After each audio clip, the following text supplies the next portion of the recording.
ಹಿಂದ್ಗಡೆಯಿಂದ flower ಗಾಡಿನೂ ಬರ್ತಾರೆ. Hi. Hi, ನಾವಿಲ್ಲಿ ಟ್ರಿಪ್ಪಿಗೆ ಹೋಗ್ತಾ ಇದ್ದೀವಲ್ಲ. ಹೌದು. ಬಾ ಬಾ ಬಾ ಬಾ ಬಾ.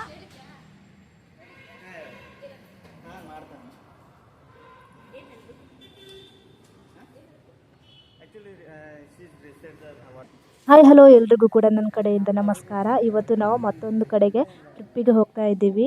ಎಲ್ಲಿಗೆ ಅಂತ ಹೇಳ್ಕೊಂಡು ಹೋಗ್ತಾ ಹೋಗ್ತಾ ನಿಮಗೆ ಹೇಳ್ತೀನಿ. ಇವಾಗ ಹೋಗ್ಲಿಕ್ಕೆ ಫುಲ್ ಆಗಿ ರೆಡಿ ಮಾಡ್ಕೊಂಡು ಬಂದು ಹೊರಗಡೆ ಬಂದು ನಿಂತ್ಕೊಂಡಿದೀವಿ. ಇನ್ನೇನು ಹೊರಡ್ಲಿಕ್ಕೆ ರೆಡಿ ಆಗ್ತಾ ಇದ್ದೀವಿ. ಇವತ್ತು 4 ಜನ ಸೇರ್ಕೊಂಡು ಹೋಗ್ತಾ ಇದ್ದೀವಿ. ನಾನು, ನಮ್ಮ ಅಕ್ಕ ಮತ್ತು ಇಬ್ಬರು ಅಣ್ಣಂದಿರು ಸೇರ್ಕೊಂಡು 2 ಬೈಕ್ ಮೇಲೆ 4 ಜನ ಸೇರ್ಕೊಂಡು ಹೋಗ್ತಾ ಇದ್ದೀವಿ. ಹೆಲ್ಮೆಟ್ ಹಾಕೊಂಡಿಲ್ಲ. ಹೆಲ್ಮೆಟ್ ಎಲ್ಲ ಕಂಪಲ್ಸರಿ ಹಾಕೊಳ್ಳೇಬೇಕು. ಹೆಲ್ಮೆಟ್ ಎಲ್ಲ ಹಾಕೊಂಡು ಸೇಫ್ಟಿ ಆಗಿಬಿಟ್ಟು ಹೋಗ್ಲಿಕ್ಕೆ ಎಕ್ಸೈಟ್ ಆಗಿದ್ದೀವಿ. ಎಲ್ಲರೂ ಕೂಡ ತುಂಬ ಖುಷಿಯಾಗಿ ಹೋಗ್ತಾ ಇದ್ದೀವಿ. ಮಧ್ಯಾಹ್ನ 11 ಗಂಟೆ ಟೈಮಿಗೆ ನಾವು ಹೊರಡಿರೋದು. ತುಂಬ ಬಿಸಿಲಿತ್ತು. ಸೊ ಎಲ್ಲರೂ ಕೂಡ ಸೇರಿಕೊಂಡು ಹೋಗ್ಲಿಕ್ಕೆ ರೆಡಿ ಆಗಿಬಿಟ್ಟು ಹೊರಟೇ ಬಿಟ್ವಿ ಕೊನೆಗೂ ಕೂಡ.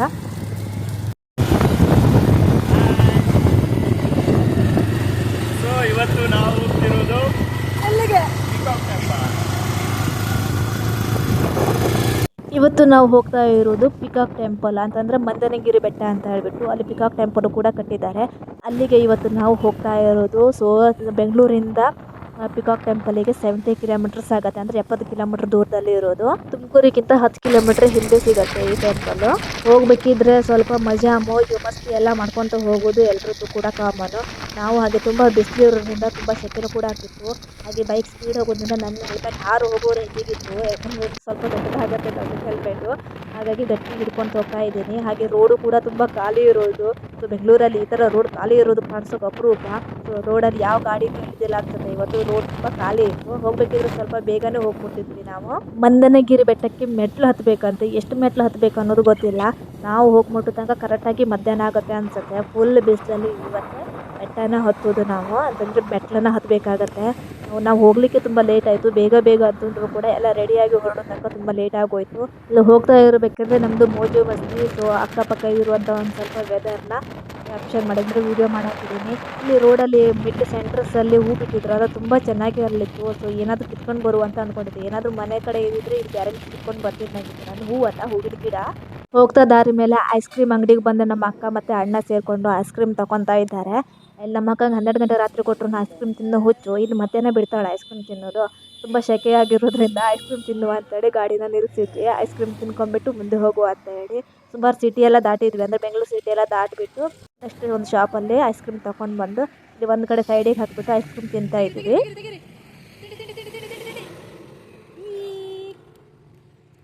ಬಟರ್ ಸ್ಕಾಚ್ ಐಸ್ ಕ್ರೀಮಿಂದೆಲ್ಲ ತಿಂದುಬಿಟ್ಟು ನೆಕ್ಸ್ಟ್ ಹೊರಡುವ ಅಂತ ಹೇಳಿ. ಯಾಕಂದರೆ ಕಂಟಿನ್ಯೂಸ್ ಆಗಿ ಬೈಕ್ ಹೊಡಿಲಿಕ್ಕೂ ಕಷ್ಟ ಆಗುತ್ತೆ, ನಮ್ಗೆ ಹಿಂದ್ಗಡೆ ಕುತ್ಕೊಳ್ಳಿಕ್ಕೂ ಕಷ್ಟ ಆಗುತ್ತೆ. ಸೊ ಆವಾಗ ಮಧ್ಯೆ ಏನಾದರೂ ತಿನ್ಕೊತ ಹೋದರೆ ಮಜಾನೇ ಬೇರೆ. ಅವತ್ತು ನಮ್ಮ ಜುಮ್ಮ ಮಾಡಿದ್ಯಲ್ಲ. ನನ್ನ ವೀಡಿಯೋಸ್ ನೋಡ್ತಾ ಇರೋರಲ್ಲಿ ಯಾರಾದರೂ ನನ್ನ ಚಾನಲ್ನ ಸಬ್ಸ್ಕ್ರೈಬ್ ಮಾಡದೆ ಯಾರಾದರೂ ವೀಡಿಯೋನ ನೋಡ್ತಾ ಇದ್ದರೆ ಪ್ಲೀಸ್ ಸಬ್ಸ್ಕ್ರೈಬ್ ಮಾಡ್ಕೊಂಡು ನೋಡಿ. ಹಾಗೆ ಪಕ್ಕದಲ್ಲಿ ಕಾಣಿರುವಂತಹ ಬೆಲ್ಲೈಕನ್ನ ಒತ್ತಿ ನಾನು ಹಾಕುವಂಥ ವೀಡಿಯೋಸ್ನ ನೋಟಿಫಿಕೇಶನ್ ನಿಮಗೆ ಮೊದಲು ಬರುತ್ತೆ. ಆವಾಗ ನೀವು ಆರಾಮಾಗಿ ವೀಡಿಯೋನ ನೋಡ್ಕೊಳ್ಬೋದು. ಐಸ್ ಕ್ರೀಮ್ ಎಲ್ಲ ತಿಂದಾದ್ಮೇಲೆ ಇಲ್ಲಿ ಇಬ್ಬರು ಅಣ್ಣಂದಿರೋದು ಬೈಕ್ ರೈಡ್ ಶುರು ಆಯಿತು. ಅಂತಂದರೆ ಬೈಕ್ ಹೊಡಿ ನೀನು, ನಾನು ವಿಡಿಯೋ ಮಾಡ್ತೀನಿ ಅಂತ ಹೇಳಿಬಿಟ್ಟು ಬೈಕ್ ರೈಡ್ ಶುರು ಆಯಿತು. ಸೊ ಅವ್ರು ಸ್ವಲ್ಪ ಹೊತ್ತು ಬೈಕ್ ರೈಡ್ಸ್ ಎಲ್ಲ ಮುಗಿಸ್ಕೊಂಡು ವಿಡಿಯೋ ಎಲ್ಲ ಆದಮೇಲೆ ಅಲ್ಲಿಂದ ಹೊರಟ್ವಿ. ಇವನ್ 2 ಮಿನಿಟ್ಸ್ ಅಂತಂದರೆ ನಾವು ಪಾಸಾಗಿ ಹೋಗಿರೋದು. ಅಷ್ಟರಲ್ಲಿ ಟ್ರೈನ್ ಪಾಸಾಗೋದಿತ್ತು. ಗೇಟ್ ಹಾಕೇ ಬಿಟ್ಟರು. ಸೊ 5 ನಿಮಿಷ ಹಾಗೆ ಅಲ್ಲಿ ನಿಂತ್ಕೊಳ್ಳೋಂಥ ಪರಿಸ್ಥಿತಿ ಬಂತು. ಸೊ ಟ್ರೈನ್ ಪಾಸ್ ಆದಮೇಲೆ ಗೇಟ್ ಓಪನ್ ಮಾಡಿ ಹೋಗೇ ಬಿಟ್ವಿ. ಮಂದನಗಿರಿ ಬೆಟ್ಟನ ಇಲ್ಲಿಂದ ಕಾಣಿಸುತ್ತೆ, ನೋಡ್ಬೋದು. ಅಲ್ಲಿ ಮೇಲ್ಗಡೆ ಒಂದು ಟ್ರೀ ಕಾಣಿಸ್ತಾ ಇದೆ. ಅಲ್ಲಿ ತನಕ ನಾವು ಮೆಟ್ಲು ಹತ್ತಬೇಕಾಗತ್ತೆ. ಸೊ ತುಂಬ ದೂರದಿಂದನೇ ಬೆಟ್ಟನ ಕಾಣಿಸುತ್ತೆ. ಸೊ ಕೊನೆಗೂ ನಾವು ಮಂದನಗಿರಿ ಬೆಟ್ಟಕ್ಕೆ ರೀಚ್ ಆದ್ವಿ. ಕರೆಕ್ಟಾಗಿ 1 ಗಂಟೆಗೆ ನಾವು ರೀಚ್ ಆಗಿದ್ದು.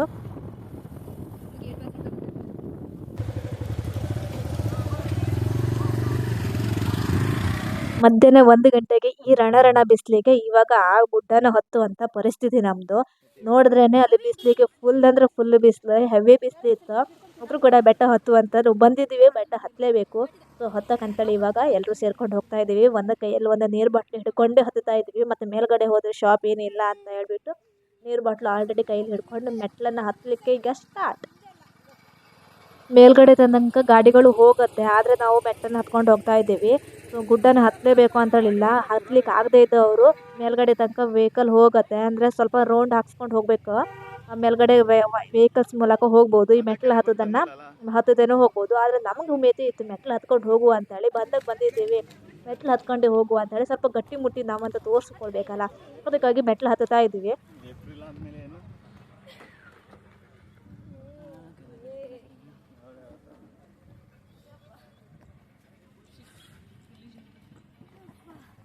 ಈ ಮಧ್ಯಾಹ್ನದ ಬಿಸಿಲಿಗೆ 1 ಗಂಟೆಗೆ ನಾವು ಮಂದನಗಿರಿ ಬೆಟ್ಟನ ಹತ್ತುತ್ತಾ ಇದ್ದೀವಿ.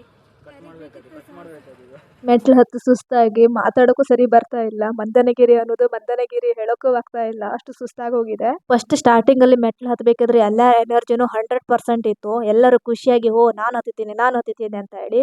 ಅರ್ಧ ಮೆಟ್ಲು ಹತ್ತಾದ್ಮೇಲೆ ಎಲ್ಲ ಎನರ್ಜಿನೂ ಕೂಡ ಖಾಲಿ ಆಗೋಯ್ತು.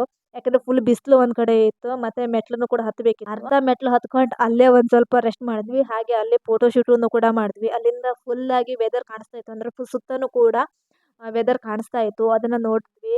ಹಾಗೆ ಒಂದು 10 ನಿಮಿಷ ಅಲ್ಲೇ ಕುತ್ಕೊಂಡು ನೆಕ್ಸ್ಟ್ ಮತ್ತೆ ಹತ್ತಕ್ಕೆ ಸ್ಟಾರ್ಟ್ ಮಾಡಿದ್ವಿ. ಫುಲ್ ಬಿಸಿಲಿತ್ತು. ಸೊ ಎಲ್ಲ ಫೋಟೋ ಶೂಟ್ ಎಲ್ಲ ಮುಗಿಸ್ಕೊಂಡು ಆರಾಮಾಗಿ ಕುತ್ಕೊಂಡು ನೀರೆಲ್ಲ ಕುಡ್ಕೊಂಡು ಆಮೇಲೆ ಮತ್ತೆ ಅರ್ಧ ಸ್ಟೆಪ್ಪನ್ನು ಮತ್ತೆ ಹತ್ಲಿಕ್ಕೆ ಸ್ಟಾರ್ಟ್ ಮಾಡಿದ್ವಿ ನಾವು.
ಇಲ್ಲಿ ಮೇಲ್ಗಡೆಯಿಂದಾನೆ ಪಿಕಾಕ್ ಟೆಂಪಲ್ ಕೂಡ ತುಂಬಾ ಚೆನ್ನಾಗಿ ಕಾಣಿಸುತ್ತೆ. ಇಲ್ಲಿ ನೋಡಬಹುದು, ಇಲ್ಲಿ ಸೆಂಟರ್ ಅಲ್ಲಿ ಪಿಕಾಕ್ ಟೆಂಪಲ್ ಕೂಡ ಇದೆ.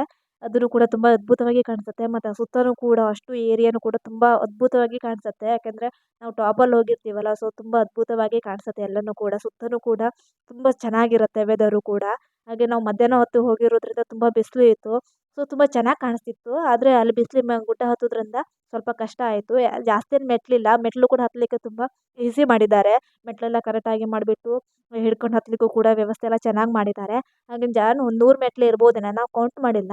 ಜಾಸ್ತಿ ಏನು ಮೆಟ್ಲಿಲ್ಲ, ಹೇಳುವಷ್ಟೇನು ಕಷ್ಟ ಆಗೋದಿಲ್ಲ ಹತ್ತಲಿಕ್ಕೆ. ಆದರೆ ಮಧ್ಯಾಹ್ನ ಟೈಮಿಗೆ ನಾವು ಹೋಗಿದ್ರಿಂದ ನಮ್ಗೆ ಒಂದು ಸ್ವಲ್ಪ ಕಷ್ಟ ಆಯಿತು. ಯಾಕಂದರೆ ಬಿಸಿಲು ತುಂಬ ಇರೋದ್ರಿಂದ ಹೋಗಿ ಮುಟ್ಟೋ ತನಕ ಒಂದು ಸ್ವಲ್ಪ ಸುಸ್ತಾಯಿತು. ಮೆಟ್ಲನ್ನು ಹತ್ತಬೇಕಾದ್ರೆ ತುಂಬ ಸರ್ಕಸ್ ಮಾಡ್ಕೊತ ಹತ್ತಿದ್ವಿ. ತುಂಬ ಒಬ್ಬೊಬ್ರು ಒಂದೊಂದು ಥರ ಮಾಡಿ ಸರ್ಕಸ್ ಮಾಡ್ಕೊತ ಅದನ್ನು ಹಿಡ್ಕೊಳ್ಳೋದು, ಮತ್ತೆ ಕಾಲಿದು ಮಾಡ್ಕೊಳ್ಳೋದು. ಸೊ ಒಬ್ರನ್ನ ಕಾಮಿಡಿ ಮಾಡ್ಕೊತ ಮಾತಾಡ್ಕೊತ ಮೆಟ್ಲನ್ನ ಹತ್ತಿದ್ವಿ. ಮಾತಾಡ್ಕೊತ ಹತ್ತಿದ್ರಿಂದ ಇನ್ನೂ ಸ್ವಲ್ಪ ಜಾಸ್ತಿನೇ ಸುಸ್ತಾಯಿತು ನಮಗೆ. ಅದೇ ಕ್ಯಾಮ್ರಾಮ್ಯಾನ್ ಮಾತ್ರ ಕರೆಕ್ಟಾಗಿ ಹತ್ತುತ್ತಾ ಇದ್ದಾನೆ. ಅವನಿಗೆ ಸುಸ್ತಿಲ್ಲ, ಏನಿಲ್ಲ, ಆರಾಮ್ಸೆ ಕ್ಯಾಮ್ರಾ ಹಿಡ್ಕೊಂಡು ಅವ್ನು ಹತ್ತುತ್ತಾ ಇದ್ದಾನೆ. ಅವನು ಕೇಳಿದ್ರು ಸುಸ್ತು ಆಗಿಲ್ದಿರೋ ನೋಡಬಹುದು, ಅವ್ನು ಎಷ್ಟು ಆರಾಮ್ಸೆಯಾಗಿ ಹತ್ತುತ್ತಾ ಇದ್ದಾರೆ ಅಂತ. ಆದರೆ ನಾವು ನೋಡಿ ಹಿಂದ್ಗಡೆಯಿಂದ ಎಳ್ಕೊಂತ ಬರ್ತಾ ಇದ್ದೀವಿ. ಮಾತಾಡ್ಲಿಕ್ಕೂ ಆಗ್ತಾ ಇಲ್ಲ, ಹತ್ಲಿಕ್ಕೂ ಆಗ್ತಾ ಇಲ್ಲ, ಆ ಥರ ಪರಿಸ್ಥಿತಿ ಆಗಿದೆ. ಆದರೆ ಕ್ಯಾಮ್ರಾಮ್ಯಾನ್ ಮಾತ್ರ ಸ್ಟ್ರೈಟ್ ಆಗಿ ಕರೆಕ್ಟ್ ಆಗಿ ಹತ್ತುತ್ತಾ ಇದ್ದಾನೆ. ಹಾಗೋ ಹೀಗೋ ಮಸ್ತಿ ಮೋಜು ಎಲ್ಲ ಮಾಡ್ಕೊಂತ ಟಾಪಿಗೆ ಹತ್ತೇ ಬಿಟ್ವಿ. ಟಾಪಿಗೆ ಹತ್ತಿದ ತಕ್ಷಣ ತುಂಬ ಅದ್ಭುತವಾದಂಥ ವ್ಯೂನ ನೋಡ್ಬೋದು ನಾವು. ತುಂಬ ಕಷ್ಟಪಟ್ಟು ಹತ್ತಿರೂ ಕೂಡ ತುಂಬ ಅದ್ಭುತವಾದಂಥ ವ್ಯೂನ ಕಾಣಿಸುತ್ತೆ. ಇದೇನೊಂದು ದೊಡ್ಡ ಘಟ್ಟ ಏನಲ್ಲ ಅಂತಲ್ಲ ಮೆಟ್ಲು ಹತ್ತುವಂಥದ್ದು. ತುಂಬ ಈಸಿಯಾಗಿ ಹತ್ತಿದ ತಕ್ಷಣ ತುಂಬ ಅದ್ಭುತವಾದಂಥ ವ್ಯೂನ ನೋಡ್ಬೋದು ನಾವು. ಇಲ್ಲಿ ಒಂದು ನೆರಳಿಗೆ ಅಂತ ಹೇಳ್ಬಿಟ್ಟು ಈ ಥರ ಕಟ್ಟಿದ್ದಾರೆ. ಇಲ್ಲಿ ಒಂದು ಸ್ವಲ್ಪ ಟಿಕೆಟ್ನ ತಗೊತಾರೆ ಇವಾಗ ಅಭಿವೃದ್ಧಿಗೋಸ್ಕರ ಅಂತ. ಪರ್ ಹೆಡ್ಡಿಗೆ 10 ರೂಪೀಸ್ ಅಂತ ತಗೊತಾ ಇದ್ದಾರೆ. ಮೆಟ್ಲನ್ನ ಹತ್ತಕ್ಕೆ ಸ್ಟಾರ್ಟ್ ಮಾಡಿದ್ಮೇಲೆ ನೆರಳಂತ ಸಿಗೋದು ಇಲ್ಲಿ ಒಂದೇ ಕಡೆ. ಮತ್ತು ಮೇಲ್ಗಡೆನೂ ಹೋದ್ರೂ ಕೂಡ ಮತ್ತೆ ಎಲ್ಲೂ ಕೂಡ ನೆರಳಿಲ್ಲ. ಎಲ್ಲ ಕಡೆನೂ ಕೂಡ ಬಿಸಿಲು. ನೆರಳಿಗೆ ಅಂತೇಳಿ ಬರಬೇಕು ಅಂದರೆ ಇಲ್ಲಿ ಫಸ್ಟ್ ಹತ್ತಿದ ತಕ್ಷಣ ಅಲ್ಲಿ ಟಿಕೆಟ್ ತಗೊತಾರಲ್ಲ ಅಲ್ಲಿ ಮಾತ್ರ ನೆರಳು ಒಂದು ಸ್ವಲ್ಪ ಇರೋದು. ಬಾಕಿ ಎಲ್ಲ ಕಡೆ ಹೋದ್ರೂ ಕೂಡ ಬಿಸಿಲೇ ಬಿಸಿಲು. ಫೈನಲಿ ಲುಕ್ ಅಂತೂ ಅಮೇಝಿಂಗ್ ಆಗಿದೆ. ಫಸ್ಟ್ ಬಂದ ತಕ್ಷಣ ಇಲ್ಲಿ ನಿಜವಾದ ಮನುಷ್ಯರು ಕುತ್ಕೊಂಡು ಜಪ ಮಾಡ್ತಿದ್ದಾರೆ ಅಥವಾ ಭಜನೆ ಮಾಡ್ತಿದ್ದಾರೆ ಅಂತ ನಾನು ಅಂದ್ಕೊಂಡಿರೋದು. ಅಷ್ಟು ಚೆನ್ನಾಗಿ ಮಾಡಿದ್ದಾರೆ. ಕರೆಕ್ಟಾಗಿ ನೋಡಿದಾಗ ಗೊತ್ತಾಯಿತು ಅದು ಯಾರು ಜನರುಗಳಲ್ಲ, ಅಲ್ಲಿ ಬಿಡಿಸಿರುವಂತಹ ಗೊಂಬೆಗಳು. ಅಷ್ಟು ಕ್ಲಿಯರ್ ಆಗಿ ಅಷ್ಟು ಚೆನ್ನಾಗಿ ಬಿಡಿಸಿದ್ದಾರೆ ಅಂತಂದ್ರೆ ಫಸ್ಟ್ ನಾನು ನೋಡಿದಾಗ ನಿಜವಾಗ್ಲೂ ಅವರು ಜನರೇ ಕುತ್ಕೊಂಡಿದ್ದಾರೆ ಅಲ್ಲಿ ದೇವ್ರ ಮುಂದೆ ಕುತ್ಕೊಂಡು ಭಜನೆನ ಮಾಡ್ತಿರ್ಬೋದು ಅಂತ ನಾನು ಅಂದ್ಕೊಂಡಿದ್ರು. ಕರೆಕ್ಟಾಗಿ ಕಣ್ಬಿಟ್ಟು ನೋಡಿದಾಗ ಗೊತ್ತಾಯಿತು ಅದು ಯಾರು ಜನರುಗಳಲ್ಲ, ಅಲ್ಲಿ ಆಲ್ರೆಡಿ ಆ ಥರ ಮಾಡಿ ಕಟ್ಟಿದ್ದಾರೆ ಅಂತಂದ್ರೆ ಬಿಡಿಸಿದ್ದಾರೆ, ಕ್ರಿಯೇಟಿವಿಟಿ ಮಾಡಿದ್ದಾರೆ ಅಂತ ಹೇಳ್ಬಿಟ್ಟು. ಸೊ ನೋಡ್ಲಿಕ್ಕೊಂದು ತುಂಬಾ ಅದ್ಭುತವಾಗಿ ಕಾಣಿಸುತ್ತೆ. ಒಂದು ಮರ ಇದೆ, ಮರ ಸುತ್ತನೂ ಕೂಡ ಇದೇ ರೀತಿಯಾದಂತಹ ಬೇರೆ ಬೇರೆ ರೀತಿಯಾದಂಥ ಕೈ ಮುಕ್ಕೊಂಡಿರೋದು ಅಥವಾ ಜಪ ಮಾಡ್ತಿರೋದು ಈ ಥರವಾಗಿ ಕ್ರಿಯೇಟಿವ್ಸ್ ಆಗಿ ಬಿಡಿಸಿದ್ದಾರೆ ಚಿತ್ರಾನ. ಸೊ ತುಂಬ ಚೆನ್ನಾಗಿ ಕಾಣಿಸುತ್ತೆ. ಮರ ಇದೆಯಲ್ಲ, ಮರ ಸುತ್ತನೂ ಕೂಡ ಇದೇ ರೀತಿ ರೌಂಡಾಗಿ ಫುಲ್ಲಾಗಿ ಕಟ್ಸಿದ್ದಾರೆ. ಇದು ಒಳಗಡೆ ಎಂಟ್ರಿ ಇಲ್ಲ, ಹೊರಗಡೆಯಿಂದನೂ ಅಷ್ಟು ಕೂಡ ನೋಡ್ಬೋದು. ಫಸ್ಟ್ ಸ್ಟಾಪಲ್ಲಿ ಮರ ಇದೆ, ಮರದ ಕೆಳಗಡೆ 4 ದಿಕ್ಕಲ್ಲೂ ಕೂಡ ಬುದ್ಧನ ಮೂರ್ತಿ ಇಟ್ಟಿದ್ದಾರೆ. ಬುದ್ಧನ ಮೂರ್ತಿ ಕೆಳಗಡೆ ಎಲ್ಲ ಮೂರ್ತಿಗಳು ಇಟ್ಟಿದ್ದಾರೆ. ಅಂತಂದ್ರೆ ದೇವರುಗಳ ಮೂರ್ತಿ ಇರತ್ತಲ್ಲ ಅದನ್ನ ಇಟ್ಟಿದ್ದಾರೆ ಸುತ್ತಲೂ ಕೂಡ. ನಾವು ಮುಂದ್ಗಡೆಯಿಂದ ಮೆಟ್ಲು ಹತ್ಕೊಂಡು ಬಂದಿರೋದಲ್ಲ, ಇಲ್ಲಿ ವೆಹಿಕಲ್ಸ್ ಬಂದು ಈ ಕಡೆಯಿಂದ ಬಂದು ನಿಂತ್ಕೊಳ್ಳುತ್ತೆ. ವೆಹಿಕಲ್ಸ್ ತಗೊಂಡು ಬಂದವರು ಇಲ್ಲಿ ಕೆಳಗಡೆ ಗ್ರೌಂಡ್ ಇದೆ ಅಲ್ಲಿಗೆ ಬಂದು ನಿಂತ್ಕೊಂಡು ಒಂದು ಸ್ವಲ್ಪ ಒಂದು 10 ಮೆಟ್ಲು ಹತ್ತಿದ್ರೆ ಟಾಪಿಗೆ ಬಂದುಬಿಡ್ತಾರೆ. ಇಲ್ಲಿ ಒಂದು ಕೆರೆ ಇದೆ, ವ್ಯೂ ಕೂಡ ತುಂಬ ಚೆನ್ನಾಗಿ ಕಾಣಿಸುತ್ತೆ. ತಂಪಾದ ಗಾಳಿನೂ ಕೂಡ ಬೀಸ್ತಾ ಇರುತ್ತೆ. ಸೊ ಹಾಗೆ ವ್ಯೂ ಕೂಡ ತುಂಬ ಹಿಂದ್ಗಡೆ ಬಂದ್ರೂ ಕೂಡ ವ್ಯೂ ಕೂಡ ತುಂಬ ಚೆನ್ನಾಗಿ ಕಾಣಿಸುತ್ತೆ. ಸೊ ಸುತ್ತನೂ ಕೂಡ ಪೂರ್ತಿಯಾಗಿ ವ್ಯೂ ಕರೆಕ್ಟಾಗಿ ಕಾಣಿಸುತ್ತೆ. ಸೊ ಇಲ್ಲಿ 4 ದೇವಸ್ಥಾನಗಳೇ ಇದೆ. ಅಂದರೆ ಗರ್ಭಗುಡಿ ಥರ ಕಟ್ಟಿಬಿಟ್ಟು ಈ ಥರ 4 ಗುಡಿಗಳಿದ್ದಾವೆ. ಅದು ಗುಡಿಗಳಲ್ಲಿ ಒಂದೊಂದು ದೇವರು ಇದ್ದಾವೆ. ಅಲ್ಲಿ ಒಳಗಡೆ ಹೋಗಿಸಿ ಕ್ಯಾಮ್ರಾನ ವಿಡಿಯೋದಲ್ಲಿ ಮಾಡಿಲ್ಲ ನಾನು. ಹೀಗೆ ಹೊರಗಡೆಯಿಂದ ಒಂದು 4 ಗರ್ಭಗುಡಿನ ಕಟ್ಟಿಟ್ಟಿದ್ದಾರೆ. ಹೋಗಿಬಿಟ್ಟು ನಾವು ಕೈ ಮುಕ್ಕೊಂಡು ಬರ್ಬೋದು.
ಬನ್ನಿ ಈಗ ಸ್ಟಾರ್ಟ್.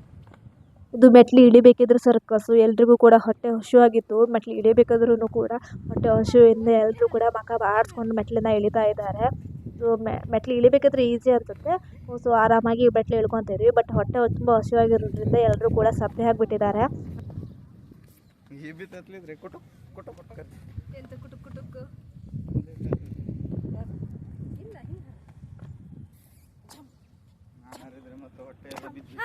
ವಿಡಿಯೋ ಮಾಡ್ತೀನಿ.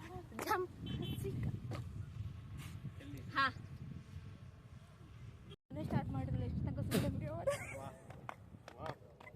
ಇಳಿಬೇಕಿದ್ರೆ ದೊಡ್ಡ ದೊಡ್ಡ ಸರ್ಕಸ್ಸೇ ಸ್ಟಾರ್ಟ್ ಆಗಿಬಿಟ್ಟಿದೆ. ಇಲ್ಲಿ ಹತ್ಲಿಕ್ಕಂತ ಏನು ರಾಡ್ ಹಾಕಿದ್ರಲ್ಲ ಅದ್ರ ಮೇಲೆ ಕುತ್ಕೊಂಡು ಜಾರುಗುಂಡೆ ಆಡಲಿಕ್ಕೆ ಸ್ಟಾರ್ಟ್ ಮಾಡಿದ್ರು ಇವರು. ಆರಾಮ್ಸೆ ಇಳಿಬೋದು ಅಂತೇಳಿ. ಆದ್ರೆ ಅದು ಜಾರ್ತಾನೆ ಇರಲಿಲ್ಲ. ಯಾಕಂದ್ರೆ ಸಮ ಆಗಿರೋದ್ರಿಂದ ಅದು ಕೆಳಗಡೆ ಜಾರ್ಕೊಂತ ಹೋಗ್ತಾ ಇರಲಿಲ್ಲ. ಏನಾದರೂ ಜಾರ್ಕೊಂಡು ಹೋಗಿದ್ರೆ ಇವ್ರ ಕತೆ ಮುಗ್ದೋಗಿರೋದು. ಬೇಗ ಬೇಗ ಇಳ್ಕೊಂಡು ಪಿಕಾಕ್ ಟೆಂಪಲ್ ಮತ್ತು ಗೊಮ್ಮಟೇಶ್ವರನ ಕಟ್ಟಿದ್ದಾರೆ. ಅಲ್ಲಿ ನೋಡಿಬಿಟ್ಟು ಬೇಗ ಮನೆಗೆ ಹೋಗಬೇಕಿತ್ತು. ಆಲ್ರೆಡಿ ಆ ಘಟ್ಟ ಹತ್ತಿ ಇಳಿಯೋ ತನಕ ನಮಗೆ 4 ಗಂಟೆ ಆಯಿತು. ಊಟನೂ ಕೂಡ ಇನ್ನೂ ಮಾಡಿರಲಿಲ್ಲ. ಎಲ್ರಿಗೂ ಕೂಡ ಫುಲ್ ಹಸಿವಾಗಿ ಹೋಗಿರೋದು. ಗೊಮ್ಮಟೇಶ್ವರ ನೋಡಿಬಿಟ್ಟು ಇಲ್ಲೇ ಪಕ್ಕದಲ್ಲಿ ಪಿಕಾಕ್ ಟೆಂಪಲ್ ಇದೆ. ಪಿಕಾಕ್ ಟೆಂಪಲನ್ನು ಕೂಡ ಇಲ್ಲಿಂದನೇ ದಾರಿ ಇರೋದು. ಅದ್ರ ಗೇಟನ್ನು ಕ್ಲೋಸ್ ಮಾಡಿದ್ದಾರೆ. ಈ ಗೊಮ್ಮಟೇಶ್ವರನ ಸ್ವಲ್ಪ ನೋಡಿಬಿಟ್ಟು ಇಲ್ಲಿ ವಾಟರ್ದು ಏನೂ ಬೀಳ್ತಾ ಇಲ್ಲ. ಅಂತಂದರೆ ಇನ್ನು ಅಭಿವೃದ್ಧಿ ತುಂಬ ಆಗಬೇಕಾಗಿದೆ. ಇಲ್ಲಿಂದ ಕೂಡ ಎಂಟ್ರೆನ್ಸ್ ಫೀಸ್ ಇಟ್ಟಿದ್ದಾರೆ. ಪರ್ ಹೆಡ್ಗೆ 10 ರೂಪಾಯಿ ಅಂತ ಹೇಳ್ಬಿಟ್ಟು. ಸ್ವಲ್ಪ ಗಾರ್ಡನ್ ಎಲ್ಲ ಅಭಿವೃದ್ಧಿ ಮಾಡ್ತಾ ಇದ್ದಾರೆ. ಅಭಿವೃದ್ಧಿ ಮಾಡ್ಲಿಕ್ಕೆ ಅಂತಲೇ ಹೇಳ್ಬಿಟ್ಟು ಪರ್ ಹೆಡ್ಡಿಗೆ ಅಮೌಂಟನ್ನು ತಗೊತಾ ಇದ್ದಾರೆ. ಫಸ್ಟಿಗೇನೋ ಯಾವುದೇ ಎಂಟ್ರಿ ಫೀಸ್ ಆಗಿರಲಿ ಯಾವುದೂ ಕೂಡ ಇರಲಿಲ್ಲಂತೆ.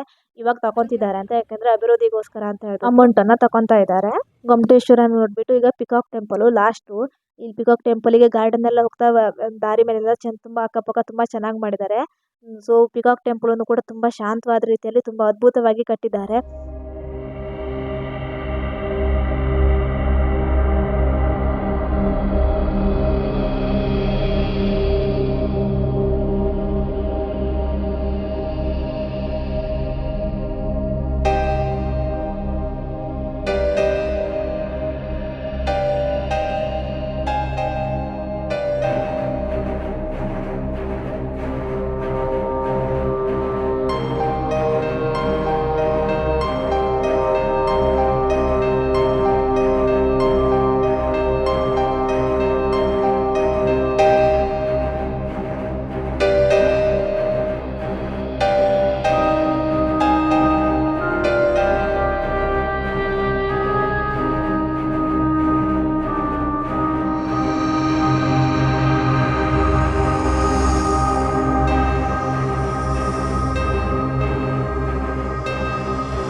ಇವಾಗ ಟೆಂಪಲ್ ನೋಡಿ ಅಲ್ಲಿ ಸ್ವಲ್ಪ ಫೋಟೋ ಹೊಡ್ಸ್ಕೊಂಡು ಎಲ್ಲನೂ ಕೂಡ ಕರೆಕ್ಟಾಗಿ ಎಲ್ಲನೂ ಕೂಡ ನೋಡಿಬಿಟ್ಟು ನಮಗೆ ಇಲ್ಲಿಂದ ಹೊರಡಲಿಕ್ಕೆ 4:30 ಆಯಿತು. 4:15ಗೆ ನಾವು ಇಲ್ಲಿಂದ ಹೊರಟಿರೋದು.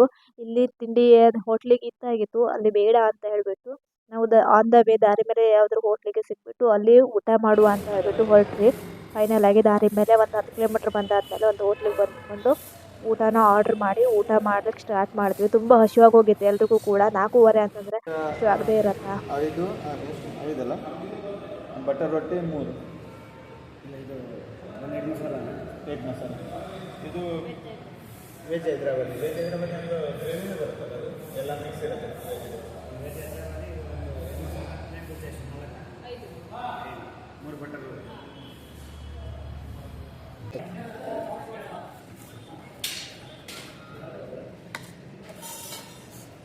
ಆರ್ಡ್ರ್ ಮಾಡಿದಾಗ ಬೇಗ ಬಂತು. ಎಲ್ರಿಗೂ ಕೂಡ ತುಂಬ ಹಸಿವಾಗಿರೋದ್ರಿಂದ ಎಲ್ಲರೂ ಕೂಡ ಪಟ ಪ್ಲೇಟನ್ನೆಲ್ಲ ತಗೊಂಡು ಊಟ ಮಾಡ್ಲಿಕ್ಕೆ ಸ್ಟಾರ್ಟ್ ಮಾಡಿದ್ವಿ.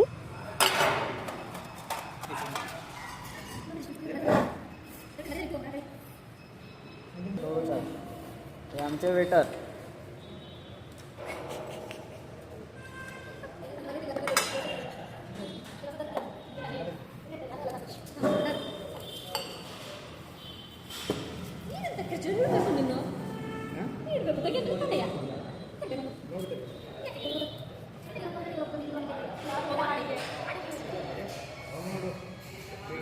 ಹೊಟ್ಟೆ ಎಲ್ಲ ಫುಲ್ ಮಾಡಿಸ್ಕೊಂಡು ಬಂದು ಹೊರಗಡೆ ಬಂದು ಒಂದು ಸ್ವಲ್ಪ ಹೊತ್ತು ಕುತ್ಕೊಂಡ್ವಿ.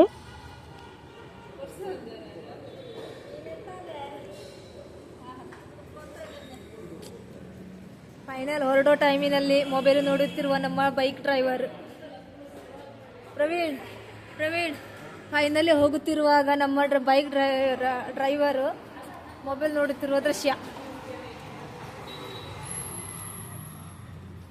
ಸೊ ಇಲ್ಲಿಂದ ಮತ್ತೆ ಬೆಂಗಳೂರು ಟ್ರಾಫಿಕ್ ಎಲ್ಲ ಕ್ಲಿಯರ್ ಮಾಡ್ಕೊಂಡು ಹೋಗೋಕ್ಕೆ ಸ್ವಲ್ಪ ಟೈಮ್ ಹಿಡಿಯುತ್ತೆ. ಆದಷ್ಟು ಬೇಗ ಹೊರಡುವ ಅಂತೇಳಿ ಹೊರಟ್ವಿ. ಹೋಗಿ ತನಕ ದಾರಿ ಮೇಲೆ ಫುಲ್ ಒಂದು 5 ಕಿಲೋಮೀಟರ್ಸ್ ಫುಲ್ ಜಾಮ್ ಆಗಿರೋದು.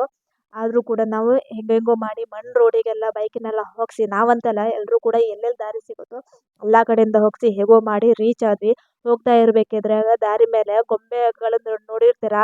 ತುಮಕೂರು ರೋಡ್ ಅಂದರೆ ಬೆಂಗಳೂರು ಟು ತುಮಕೂರು ರೋಡಲ್ಲಿ ಗೊಂಬೆಗಳ ಅಂಗಡಿನೂ ಇರುತ್ತೆ. ಅದನ್ನು ನಾನು ನೋಡಿಬಿಟ್ಟು ತುಂಬ ಖುಷಿ ಆಯಿತು. ಯಾರೂ ಕೊಡಿಸ್ಲಿಲ್ಲ, ಕೇಳಿದ್ರು ಕೂಡ ಯಾರೂ ಕೊಡಿಸೋದಿಲ್ಲ ಅಂತ ಹೇಳಿಬಿಟ್ಟು ಜಸ್ಟ್ ನೋಡಿಬಿಟ್ಟು ಖುಷಿ ಪಡೋದು ಅಷ್ಟೇ. ದಾರಿ ಮೇಲೆ ಎಲ್ಲರೂ ಕೂಡ ಈ ಗೊಂಬೆಗಳನ್ನ ನೋಡೇ ಇರ್ತೀರ. ಸೊ ನಾನು ಕೂಡ ನೋಡಿದೆ, ತುಂಬ ಚೆನ್ನಾಗಿ ಕಾಣಿಸುತ್ತೆ. ಸೊ ಯಾರು ಕೂಡ ಕೊಡಿಸ್ಲಿಲ್ಲ ನನಗೆ. ಸೊ ಮುಂದೆ ಯಾವಾಗಾದ್ರೂ ನೋಡುವ ತಗೊಳ್ಳೋದು ಅದಕ್ಕೆ ಅಂತ ಹೇಳ್ಬಿಟ್ಟು ಈ ವಿಡಿಯೋನ ಇಲ್ಲಿಗೆ ಎಂಡ್ ಮಾಡ್ತಾ ಇದ್ದೀನಿ. ವಿಡಿಯೋ ಏನಾದರೂ ಇಷ್ಟ ಆಯಿತು ಅಂದರೆ ಲೈಕ್ ಮಾಡೋದನ್ನು ಮರಿಬೇಡಿ. ಹಾಗೆ ಮುಂದಿನ ವಿಡಿಯೋ ಜೊತೆಗೆ ಬರ್ತೀನಿ. ಅಲ್ಲಿ ತನಕ ಎಲ್ರಿಗೂ ಕೂಡ ಬಾಯ್.